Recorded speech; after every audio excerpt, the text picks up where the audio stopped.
கர்த்தருக்குள் பிரியமான சகோதர சகோதரிகளே, இந்த நிகழ்ச்சியின் மூலமாக மீண்டும் உங்களை சந்திப்பதிலே நான் பெரும் மகிழ்ச்சி அடைகிறேன். அநேகருக்கு பயன்படும் வகையிலே கர்த்தருடைய வசனங்கள் சென்றடைய வேண்டும் என்கின்ற நோக்கத்தோடு இந்த நிகழ்ச்சிகளை நாம் நடத்தி கொண்டிருக்கிறோம். இந்த நிகழ்ச்சியை நடத்துவதிலே கர்த்தருடைய நாமம் மகிமைப்பட வேண்டும் என்கின்ற அந்த ஒரே ஒரு நோக்கம் தவிர வேறு எந்த நோக்கமும் எங்களுக்கு கிடையாது. கேட்டுக்கொண்டு இருக்கக்கூடிய நேயர்களாகிய நீங்கள், உங்களுக்கு ஏதாவது சந்தேகங்கள் இருந்தால் அதையும் நீங்கள் எழுதி அனுப்பலாம். கர்த்தருடைய பெரிதான கிருபையினாலே நாங்கள் இந்த வேத வசனத்தின் ஆதாரத்தோடு உங்களுக்கு நாங்கள் பதில் சொல்லுவோம். வேத வசன ஆதாரம் இல்லாமல் எந்த கருத்தையும் நாங்கள் பேச மாட்டோம். இதுவரை அப்படி நாங்கள் பேசினதில்லை, இனிமேலும் பேச மாட்டோம். அதனாலே அன்பான நேயர்களே, இந்த பரிசுத்த வேதாகமத்தோடு சம்பந்தப்பட்டு உங்களுக்கு இருக்கக்கூடிய சந்தேகங்கள், உங்களுடைய கருத்துக்கள், இவைகளை நீங்கள் எங்களோடு பகிர்ந்து கொள்ளலாம். அதை நாங்கள் எதிர்பார்க்கிறோம். சகோதரன் கண்ணன் அவர்களே, பிரைஸ் தி லார்ட். இந்த வாரம் ஏதாவது வச்சிருக்கீங்களா? இருக்கா? இல்லாம போகாத. Very good, praise the Lord. சொல்லுங்க உங்களுடைய கேள்வியை. கடந்த சில வாரங்களாக நீங்க நரகத்தை பத்தி எங்களுக்கு தெளிவான ஒரு விளக்கத்தை கொடுத்தீங்க. ஆமா, நரகத்தின் கொடுமையை பத்தி நீங்க தெள்ள தெளிவா படம் பிடிச்சு காட்டினீங்க. சரி, இது எல்லாருக்கும் ஒரு எச்சரிக்கை உண்டாகும்படியா இருந்தது. Praise the Lord. இப்போ இந்த வாரம் எனக்கு என்ன டவுட்னா, நரகத்தை பத்தி சொன்னீங்க. ஆமா, பரலோகத்தின் மகிமையை குறித்து விளக்கமா எங்களுக்கு சொல்லுமாறு கேட்டுக்கொள்கிறேன். தம்பி கண்ணன், பரலோகத்தின் மகிமை பற்றி சொல்லும்படியாக நீங்கள் கேட்கிறீர்கள். அந்த மகிமை நம்முடைய அறிவிற்கெல்லாம் அப்பாற்பட்டது. அதை நம்ம கற்பனை பண்ணி பார்க்க கூட முடியாது. நம்முடைய கற்பனைக்கும் அது அப்பாற்பட்டது.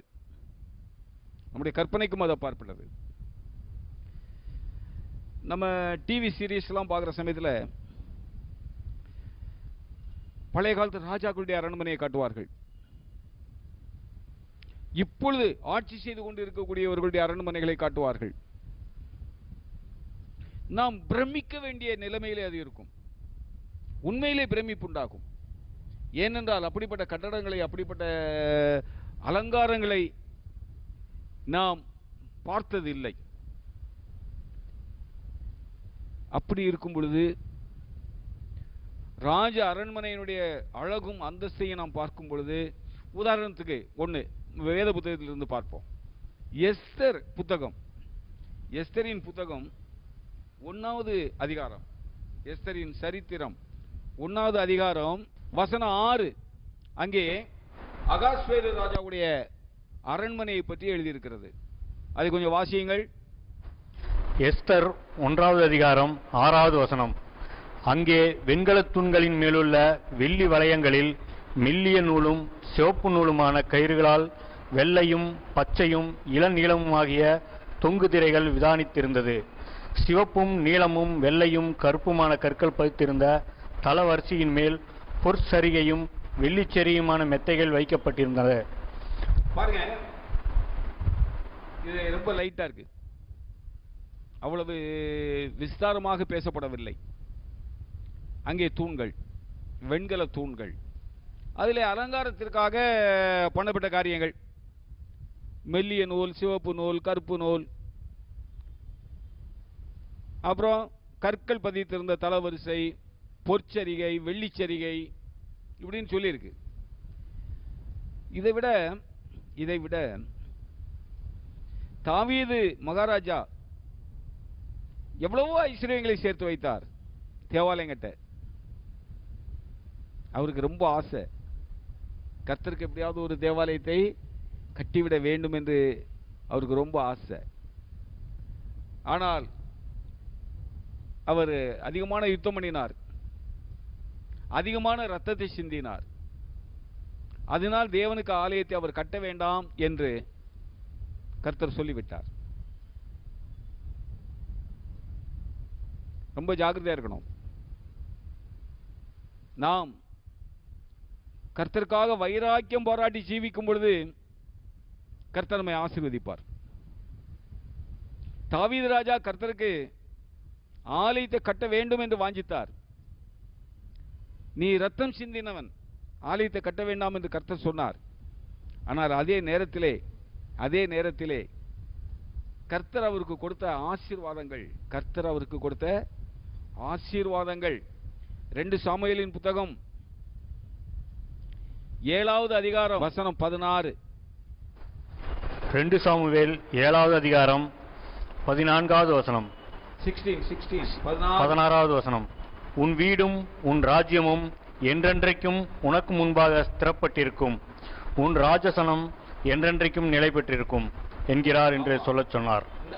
அவருக்கு அந்த வாஞ்சை இருந்தது, கர்த்தருக்கு ஆலயத்தை கட்ட வேண்டும் என்கின்ற வாஞ்சை இருந்தது. அதனாலே அவருக்கு அந்த ஆசீர்வாதத்தை கர்த்தர் கொடுத்தார். இந்த கடைசி வசனம் வாசிங்க அதே அதிகாரத்தில். 2 சாமுவேல் 7வது அதிகாரம் 29வது வசனம். இப்போதும் உமது அடியானின் வீடு என்றைக்கும் உமக்கு முன்பாக இருக்கும்படி அதை ஆசீர்வதித்தருளும். கர்த்தரான ஆண்டவராகிய தேவரீர் அதை சொன்னீர். உம்முடைய ஆசீர்வாதத்தினாலே உமது அடியானின் வீடு என்றைக்கும் ஆசீர்வதிக்கப்பட்டிருப்பதாக என்றான். இந்த ஆசீர்வாதங்களை எல்லாம் கர்த்தர் தாவீதுக்கு கொடுத்ததுக்குண்டான காரணம் என்ன? கர்த்தருக்கு ஒரு ஆலயத்தை கட்ட வேண்டும் என்கிற வாஞ்சை அவருக்கு இருந்தது. அதற்காக அவர் சேர்த்து வைத்த பொண்ணு, அது அளவிலாத பொண்ணு, அளவிட முடியாதது பொண்ணு. $1,00,000. அதாவது ஒண்ணுமே நம்மளால சிந்திக்கவே முடியல. அவ்வளவு பொண்ணு அவருக்கு எப்படி வந்தது, எப்படி சேகரித்தார்னு. வாஞ்சை, ஆசை. சாலமோன் கர்த்தருடைய தேவாலயத்தை கட்டினார். அந்த தேவாலயத்தினுடைய மகிமை அவ்வளவும் பொண்ணு ஐயா. பார்த்த இடமெல்லாம் பொண்ணுதான். மரம் கண்ணுக்கு தெரியாது, மரத்தையெல்லாம் பொன் மூடி இருக்கும், பொன் தகட்டால் மூடி இருப்பார். எவ்வளவு அற்புதமான ஒரு ஆலயம். பைபிளை வாசிங்க. அப்போ சாலமோனுடைய காலத்தில் வெள்ளி ஒரு பொருட்டாக எண்ணப்படவில்லை, எல்லாமே பொண்ணுதான். பூலோகத்திலேயே ஒரு பூமிக்குரிய ராஜாவுடைய காலத்தில் அவனுடைய அரண்மனை ஷேபாவின் ராஜஸ்ரீ வியப்படைந்தாள். ராஜஸ்ரீ, அதை புரிஞ்சுக்கணும் நீங்க. ராஜஸ்ரீ எருசலேமிலிருந்து 120 மைல் தென்கிழக்கில் இருந்து வந்தவள். 120 மைல். சாலமோனுடைய ஞானம், சாலமோனுடைய ஆட்சி பரிபாலனம், அவனுடைய அரண்மனை சிறப்பு, தேவாலய சிறப்பு, இவைகளையெல்லாம் கேள்விப்பட்டு அதை பார்க்க வந்த ஸ்திரீ சொன்னாள், இங்கே நான் பார்க்கின்ற மகிமையிலே பாதியாயிலும் எனக்கு சொல்லப்படவில்லை. ஐயா, சாலமோனுடைய ஆலயத்தின் மகிமையையே முழுமையாக விவரிக்க ஒருத்தராலும் முடியல. அந்த ஸ்திரீ சொல்றா, பாதி கூட எனக்கு யாரும் சொல்லலைங்க, இங்க வந்து பாக்குறப்போ எனக்கு பிரமிப்பாக இருக்கிறதுன்னு. அப்போ பூமியிலே ஒரு மனித மன்னனால் கட்டப்பட்ட ஆலயமே அவ்வளவு பிரமிப்பூட்டக்கூடியதாக இருக்கும் என்று சொன்னால், பரலோகத்தை பற்றி நம்முடைய ஆண்டவராகிய இயேசு கிறிஸ்து என்ன சொன்னார்? என் பிதாவின் வீடு என்று சொன்னார். யோவான் 14வது அதிகாரம். என் பிதாவின் வீடு என்று சொன்னார். சாலமோனுடைய வீடு, சாலமோனுடைய அரண்மனையே பார்ப்பதற்கு பிரமிக்கத்தக்க வகையில் இருந்தது என்று சொன்னால், ஒரு ராஜ ஸ்திரீயை பிரமிக்க வைத்தது என்று சொன்னால், அப்ப நம்மளாம் பார்த்திருந்தா என்ன ஆயிருப்போம்? அந்தமா ஒரு ராஜஸ்திரீ, அந்தமா பார்க்கிறப்போவே பிரமிக்க வைத்தது நீங்களும் நானும் பார்த்திருந்தா என்ன ஆயிருப்போம்? ஒரு மூர்ச்சை போட்டே விழுந்திருப்போம். சாலமோன் ஒரு மனிதன், அவருடைய வீடே அப்படி இருந்தது என்றால், பரலோகத்தின் தேவன், பரலோகம் வந்து பிதாவின் வீடு என்கின்றார் ஆண்டவர். அந்த பரலோகத்தின் தேவன், அந்த ராஜாதி ராஜா, கர்த்தாதி கர்த்தர், அவர் எங்கேயும் போய் விலை கொடுத்து எதையும் வாங்க வேண்டியதில்லை. உண்டாக கடவுது என்றார், உண்டாயிற்று. அப்ப அந்த பரலோகம் எவ்வளவு அழகா இருக்கும். என்ன அதை பற்றி எப்படி நான் என்னுடைய அற்ப அறிவு, சொற்ப அறிவு, அதை வைத்து நான் உங்களுக்கு விவரித்து சொல்ல முடியும்? நீங்க சொல்லிட்டீங்க, சிம்பிளா சொல்லிட்டீங்க, பரலோகத்தை பத்தி எங்களுக்கு கொஞ்சம் விளக்கமா சொல்லுங்கன்னுட்டு. எதற்கும் வசனத்தின் ஆதாரத்தோடு, வசனத்திலிருந்து உங்களுக்கு சில காரியங்கள் சொல்றேன். வெளிப்படுத்தின விசேஷம் 21வது அதிகாரம் வசனம் 10 வாசிங்க. வெளிப்படுத்தின விசேஷம் 21வது அதிகாரம் 10வது வசனம் முதல். பெரிதும் உயரமுமான ஒரு பர்வதத்தின் மேல் என்னை ஆவியில் கொண்டு போய் தேவனுடைய மகிமையை அடைந்த எருசலேமாகிய பரிசுத்த நகரம் பரலோகத்தை விட்டு தேவனிடத்திலிருந்து இறங்கி வருகிறதை எனக்கு காண்பித்தான். அதன் பிரகாசம் மிகவும் விலையுயர்ந்த இரத்தினக்கல்லைப் போலவும் பளிங்கினொளியுள்ள வஜ்ரக்கல்லைப் போலவும் இருந்தது. அதற்கு பெரிதும் உயரமுமான மதிலும், கிழக்கே 3 வாசல்கள், வடக்கே 3 வாசல்கள், தெற்கே 3 வாசல்கள், மேற்கே 3 வாசல்கள் ஆக 12 வாசல்களும் இருந்தன. வாசல்களின் அருகே 12 தூதர்கள் இருந்தார்கள். அந்த வாசல்களின் மேல் இஸ்ரவேல் சந்ததியராகிய 12 கோத்திரத்தாருடைய நாமங்களும் எழுதப்பட்டிருந்தன. நகரத்தின் மதிலுக்கு 12 அஸ்திபார கற்கள் இருந்தன. அவைகள் மேல் ஆட்டுக்குட்டியானவருடைய 12 அப்போஸ்தலரின் 12 நாமங்களும் பதிந்திருந்தன. என்னுடனே பேசினவன் நகரத்தையும் அதன் வாசல்களையும் அதன் மதிலையும் அளக்கிறதுக்கு ஒரு பொற்கோலை பிடித்திருந்தான். அந்த நகரம் சதுரமாயிருந்தது, அதன் அகலமும் நீளமும் சமமாயிருந்தது. அவன் அந்த கோலினால் நகரத்தை அளந்தான். அது 12,000 ஸ்தாதி அளவாயிருந்தது. அதில் ஒரு ஸ்தாதி என்பது 600 அடி. 600 அடி நீளம் உள்ளது ஒரு ஸ்தாதி. படிங்க. அதன் நீளமும் அகலமும் உயரமும் சமமாயிருந்தது. அவன் அதன் மதிலை அளந்தபோது அது தூதனுடைய அளவாகிய மனுஷ அளவின்படியே 144 முழமாயிருந்தது. அதன் மதில் வஜ்ரக்கல்லால் கட்டப்பட்டிருந்தது. நகரம் தெளிந்த பளிங்குக்கு ஒப்பான சுத்த பொன்னாயிருந்தது. நகரத்து மதிலின் அஸ்திபாரங்கள் சகலவித இரத்தினங்களினாலும் அலங்கரிக்கப்பட்டிருந்தன. முதலாம் அஸ்திபாரம் வஜ்ரக்கல், 2வது இந்திரநீலம், 3வது சந்திரகாந்தம், 4வது மரகதம், 5வது கோமேதகம், 6வது பதுமராகம், 7வது சுவர்ணரத்தினம், 8வது படிகப்பச்சை, 9வது புஷ்பராகம், 10வது வைடூரியம், 11வது சுனீரம், 12வது சுகந்தி. இவைகளே 12 வாசல்களும் 12 முத்துக்களாயிருந்தன. ஒவ்வொரு வாசலும் ஒவ்வொரு முத்தாயிருந்தது. நகரத்தின் வீதி தெளிவுள்ள பளிங்கு போல சுத்த பொன்னாயிருந்தது. அதிலே தேவாலயத்தை நான் காணவில்லை. சர்வ வல்லமையுள்ள தேவனாகிய கர்த்தரும் ஆட்டுக்குட்டியானவருமே அதற்கு ஆலயம். நகரத்திற்கு வெளிச்சம் கொடுக்க சூரியனும் சந்திரனும் அதற்கு வேண்டுவதில்லை. தேவனுடைய மகிமையே அதை பிரகாசிப்பித்தது. ஆட்டுக்குட்டியானவரே அதற்கு விளக்கு. ரட்சிக்கப்படுகிற ஜனங்கள் அதன் வெளிச்சத்தில் நடப்பார்கள். பூமியின் ராஜாக்கள் தங்கள் மகிமையையும் கனத்தையும் அதற்குள்ளே கொண்டு வருவார்கள். அங்கே ராக்காலம் இல்லாதபடியால் அதன் வாசல்கள் பகலில் அடைக்கப்படுவதே இல்லை. உலகத்தாருடைய மகிமையையும் கனத்தையும் அதற்குள்ளே கொண்டு வருவார்கள். தீட்டுள்ளதும் அருவருப்பையும் பொய்யையும் நடப்பிக்கிறதுமாகிய ஒன்றும் அதில் பிரவேசிப்பதில்லை. ஆட்டுக்குட்டியானவரின் ஜீவ புஸ்தகத்தில் எழுதப்பட்டவர்கள் மாத்திரம் அதில் பிரவேசிப்பார்கள். இன்னும் பாருங்க, இந்த 22வது அதிகாரமும் அந்த பரலோகத்தினுடைய மகிமையை தான் சொல்லுது. நம்ம கேள்விப்படாத முத்துக்கள், வைரங்கள், வைடூரியங்கள், ரத்தினங்கள், அதனுடைய வெளிச்சம், அதனுடைய மகிமை, இதெல்லாம் நம்ம கேள்விப்பட்டிராது, இதுவரை பார்த்திராதது. இதுவரை நாம் அதை கண்ணால் கண்டதில்லை. அதெல்லாம் அஸ்திபார கற்களா இருக்குதான். நம்ம அஸ்திபார கற்களா என்னது போடுவோம்? செங்கலை போடுவோம், கருங்கல். அங்கே என்னது? முத்தும் வைரமும் வைடூரியமும் தான் அஸ்திபார கற்கலாம். தெருக்கள்லாம் எப்படி இருக்குதான்? சுத்த பளிங்கு, பொன்னாலான வீதி, வெளிச்சம். சூரியன் வேண்டாம், சந்திரன் வேண்டாம், லைட்டும் வேண்டாம், ஒன்றும் வேண்டாம். இந்த ஆட்டுக்குட்டியானவர் தான் நம்முடைய ஆண்டவராகிய இயேசு கிறிஸ்து. அவர் இந்த உலகத்தில் இருக்க சொன்னார், நான் உலகத்திற்கு ஒளியாக இருக்கிறேன்னு சொன்னார். இப்போ அவர் தான் அங்கே இருக்கிறாரு. அவருடைய முகத்திலிருந்து வருது பாருங்க வெளிச்சம். அதுதான் 10,000 சூரியன் பிரகாசிப்பதை போல அங்கே வெளிச்சமா இருக்கு. தயவுசெய்து கண்ணன் கோச்சிக்காதீங்க, அதை என்னால் விவரிக்க முடியலை. என்னுடைய அறிவிற்கு அப்பாற்பட்ட ஒரு நிலைமையில் இருக்குது. அவ்வளவு அற்புதமா அதிசயமா அங்கே இருக்குது. அது மாத்திரமல்ல, நீங்க தானியேலின் தீர்க்கதரிசன புத்தகம் எடுங்க, 7வது அதிகாரம் வசனம் 9 வாசிங்க.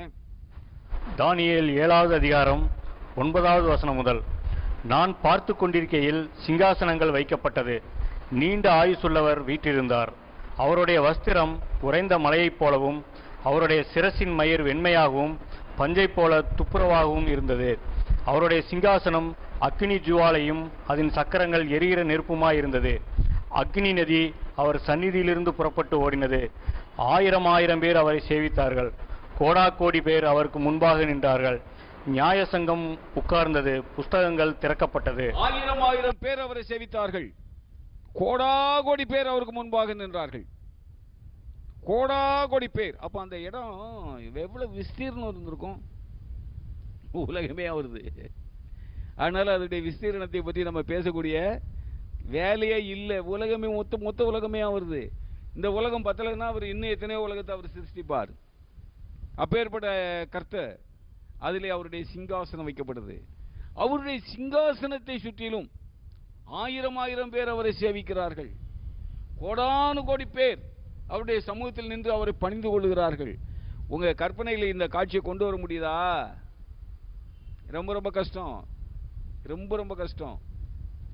சாலமோன் ராஜாவுடைய சிங்காசனத்துக்கு ஒப்பான சிங்காசனம் உலகத்தில் எங்கேயுமே இல்லையா. அந்த சிங்காசனத்துக்கு ஏறுறதுக்கு 6 படிக்கட்டு இருக்குமா. அந்த படியில இந்த பக்கம் ஒரு சிங்கம், அந்த பக்கம் ஒரு சிங்கம். படியில் நம்ம இப்போம்லாம் கைப்பிடிச்சு ஒரு கட்டி ஏறுறோம் இல்லையா, அது போல பிடிச்சு ஏறுறதுக்கு இந்த பக்கம் ஒரு சிங்கம், அந்த பக்கம் ஒரு சிங்கம். எல்லாமே பொன்னு முத்து வைரம் வைடூரியம். யாருக்கு? சாலமோன் ராஜாவுக்கு. அப்போ சாலமோன் ராஜாவுடைய சிங்காசனமே அப்படி இருந்ததுன்னா சர்வ வல்லமை உள்ள தேவனுடைய சிங்காசனம் எப்படி இருக்கும்? சொல்லுங்க, எப்படி இருக்கும்? அந்த சிங்காசனத்துல மகிமையின் கர்த்தர் அங்க வீற்றிருக்கிறார். இன்னொரு செய்தி உங்களுக்கு தெரியுமா? அந்த சிங்காசனத்துல நீங்களும் நானும் உட்காருவோம். எப்படி நம்ப முடியுதா உங்களால? நீங்க ஆண்டவருக்கு உண்மை உள்ளவர்களாக இருந்தால் நம்புவீங்க. நான் கர்த்தருடைய வசனத்தை நம்புகிறேன். இந்த வசனம் பொய் சொல்லாது.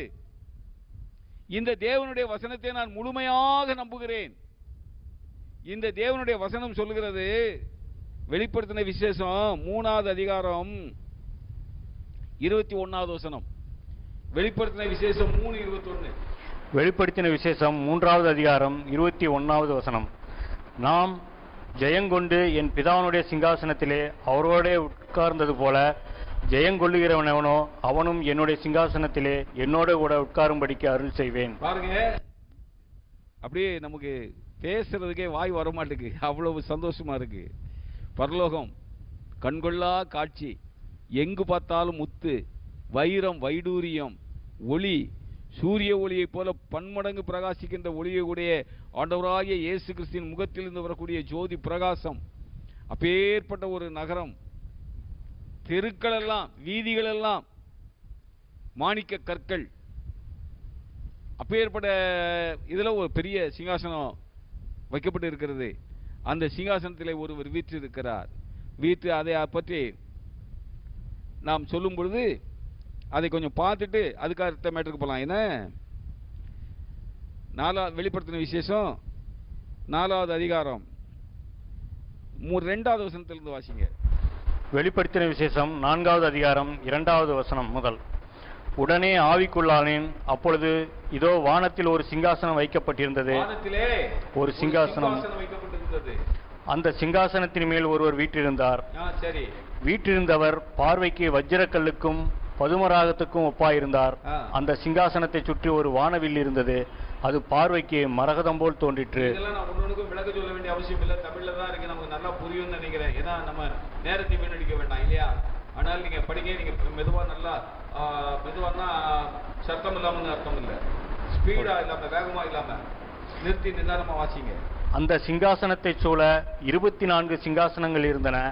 24 மூப்பர்கள் வெண் வஸ்திரம் தரித்து தங்கள் சிரசுகளில் பொன் முடிசூடி அந்த சிங்காசனங்களின் மேல் உட்கார்ந்திருக்க கண்டேன். இந்த வெண் வஸ்திரம் இருந்தப்போ நான் சில சமயத்துல டிவியில குற்றவாளிகளை ஜெயிலுக்கு கொண்டு வரான். அரசியல் குற்றவாளிகள், கொலை குற்றவாளிகள். அவன் வஸ்திரத்தை பார்த்துட்டு நான் பிரமிச்சிட்டேன். வெள்ளை சட்டை வெள்ளை வேஷ்டி. ஏன்னா அதை எனக்கு எக்ஸ்பிளைன் பண்ணவே முடியல. நான் இதுவரைக்கும் அப்பேற்பட்ட துணியை பார்த்ததே இல்லை. அவ்வளவு அவ்வளவு என்ன சொல்றதுனே புரியல. வெள்ளை சட்டையும் வெள்ளை வேஷ்டியும். உலகத்தில் திருட்டு பயலுக்கே அப்படி ஒரு வெள்ளை சட்டையும் வெள்ளை வேஷ்டியும் இருக்கும் என்றால் தேவ தூதர்களுக்கு எப்படி சார் இருக்கும்? தேவதூதர்கள் அணிந்திருக்கக்கூடிய அந்த வெள்ளை சட்டை, அந்த வெள்ளை வஸ்திரங்கள்லாம் எப்படி இருக்கும் சொல்லுங்க? உலகத்தில் கொஞ்சம் 4 நாள் பைசா வந்தோடனே அவன் அப்படி பண்றான்.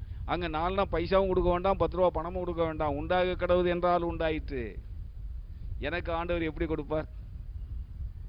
நான் இதை பார்க்கிறப்போ இந்த உலகத்தின் மகிமையே இப்படி இருந்தால், இந்த உலகத்திலே மகிமை உள்ளவர்கள், பணம் உள்ளவர்கள், ஆஸ்தி உள்ளவர்கள், சம்பாத்தியம் உள்ளவர்கள் இப்படி உடை அணிகிறார்கள் என்று சொன்னால், பரலோகத்திலே என் பரமபிதா எனக்கு வெண்வஸ்திரம் தரிப்பார், நீதியின் வெண்வஸ்திரம். அது எவ்வளவு அற்புதமாக எனக்கு இருக்கும் என்பதை நான் யோசித்தேன். ஆச்சரியமாக இருந்தது. வாசியுங்கள். அந்த சிங்காசனத்திலிருந்து மின்னல்களும் இடிமுழக்கங்களும் சத்தங்களும் புறப்பட்டன. தேவனுடைய 7 ஆவிகளாகிய 7 அக்னி தீபங்கள் சிங்காசனத்திற்கு முன்பாக எரிந்து கொண்டிருந்தன. அந்த சிங்காசனத்திற்கு முன்பாக பளிங்கு கொப்பான கண்ணாடி கடல் இருந்தது. அந்த சிங்காசனத்தின் மத்தியிலும் அந்த சிங்காசனத்தை சுற்றிலும் 4 ஜீவன்கள் இருந்தன. அவைகள் முன்புறத்திலும் பின்புறத்திலும் கண்களால் நிறைந்திருந்தன.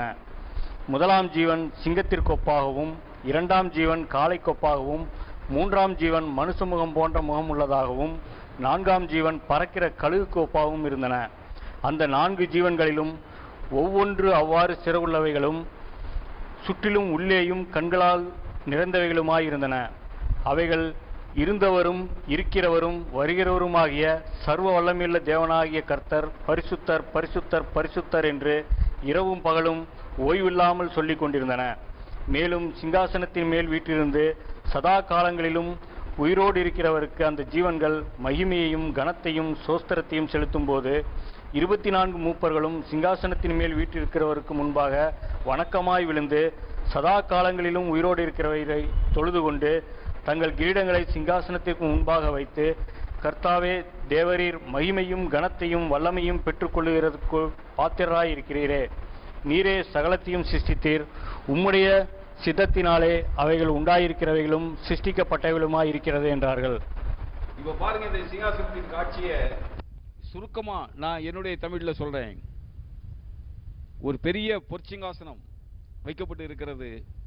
அதனுடைய அழகை வர்ணிக்க என் வாயில் வார்த்தைகள் இல்லை. அதிலே ஒரு வீற்று இருக்கிறார். மகாராஜா, ராஜாதி ராஜா, கர்த்தாதி கர்த்தர், அதிகாரங்களை கொடுக்கிறவர், அதிகாரங்களை எடுக்கிறவர், ராஜாக்களை உருவாக்குகிறவர், ராஜாக்களை தள்ளி விடுகிறவர், சர்வ அதிகாரத்துக்கும் உரியவர். அதிலே வீற்று இருக்கிறார். அவருடைய தலைக்கு மேலாக ஒரு வான வில் இருக்கிறது. அந்த சிங்காசனத்துக்கு முன்பாக ஒரு கண்ணாடி கடல் இருக்கிறது. அதிலே 4 ஜீவன்கள் இருக்கிறது. அந்த 4 ஜீவன்கள் உள்ளும் புறமும் கண்களால் நிறைந்தவைகளாக இருக்கிறது. அங்கே 24 மூப்பர்கள் இருக்கிறார்கள். அவர்கள் ஒவ்வொருவருக்கும் ஒவ்வொரு சிங்காசனம் கொடுக்கப்பட்டு இருக்கிறது.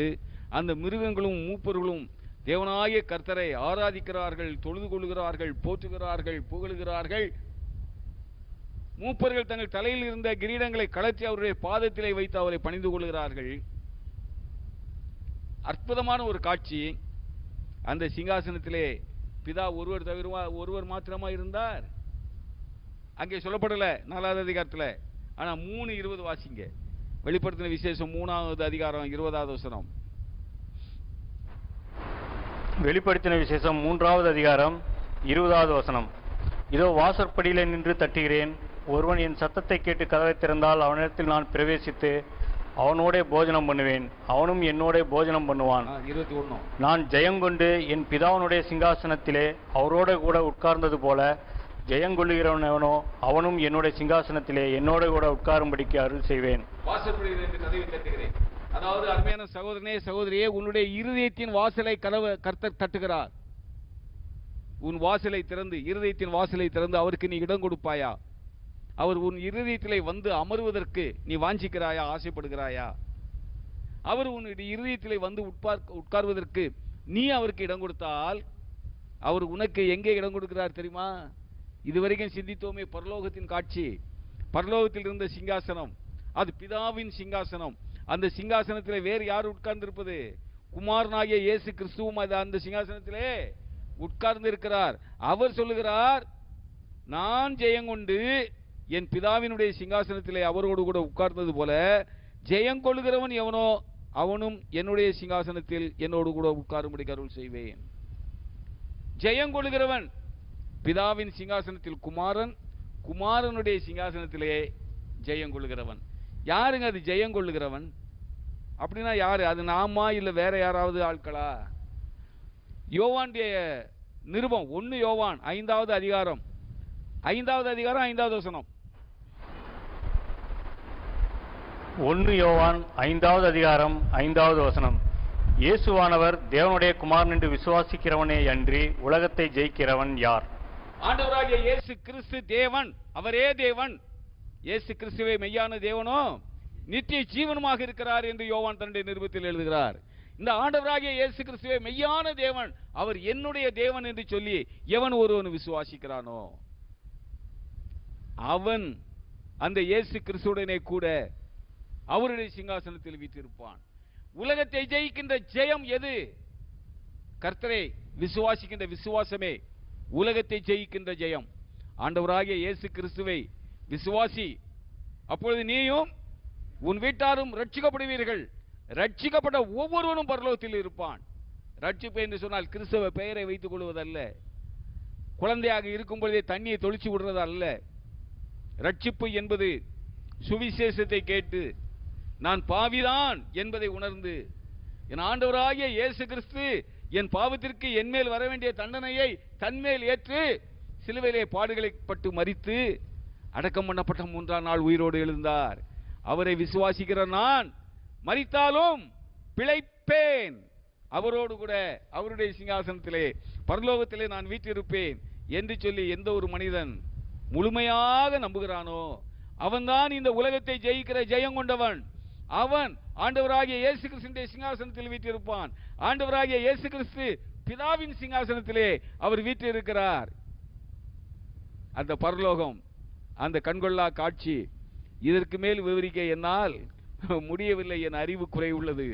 அருமையான சகோதரனே, ஆண்டவராகிய இயேசு கிறிஸ்துவை நீங்கள் முழுமையாக நம்பி விசுவாசித்தால் அந்த பரலோகத்தின் சிங்காசனம் உங்களுடைய சிங்காசனமாக மாறும். செய்வோமா? விசுவாசிக்கிறோமா? நாம் விசுவாசித்தால் ஆண்டவருடைய சிங்காசனம் தான் நம்முடைய சிங்காசனம். நம்முடைய சிங்காசனம் ஆண்டவருடைய சிங்காசனம். ஆண்டவர் அந்த பொற்சிங்காசனத்தில் வீற்றிருப்பதை விட நம்முடைய உள்ளத்தை சிங்காசனமாக்கி வீற்றிருப்பதை அதிகமாக விரும்புகிறார். நம்முடைய உள்ளத்தை அவருக்கு கொடுப்போமா? இதோ வாசற்படியில் நின்று கதவை தட்டுகிறேன். ஒருவன் என் சத்தத்தை கேட்டு கதவை திறந்தால் நான் உள்ளே பிரவேசித்து அவனோடு போஜனம் பண்ணுவேன், அவனும் என்னோட போஜனம் பண்ணுவான். ஆண்டவரும் நானும் ஒரு மேஜையில் உட்கார்ந்து சாப்பிடுவது எப்பா எண்ணி பார்க்கவே முடியவில்லை. இந்த உலகத்திலே ஒரு அதிகார அந்தஸ்தில் உள்ளவன் எங்க வீட்டில் வந்து என் கூட ஒரு மேஜையில் உட்கார்ந்து சாப்பிட்டோம்னா எப்படி இருக்கும்? பெருமை பிடிபடுமா? பரலோகத்தின் தேவன், பரலோகத்தின் தேவன் சர்வ வல்லமை உள்ளவர். சொல்ல ஆகும், அவர் கட்டளையிட நடக்கும். அவர் சொல்கிறார், நான் உன்னோடு வந்து சாப்பிடுகிறேனப்பா. எவ்வளவு அருமையான ஒரு சிலாக்கியம். அருமையான சகோதர சகோதரிகளே, ஆண்டவராகிய இயேசு கிறிஸ்துவை விசுவாசியுங்கள், அப்பொழுது நீங்களும் உங்களுடைய வீட்டாரும் ரட்சிக்கப்படுவீர்கள்.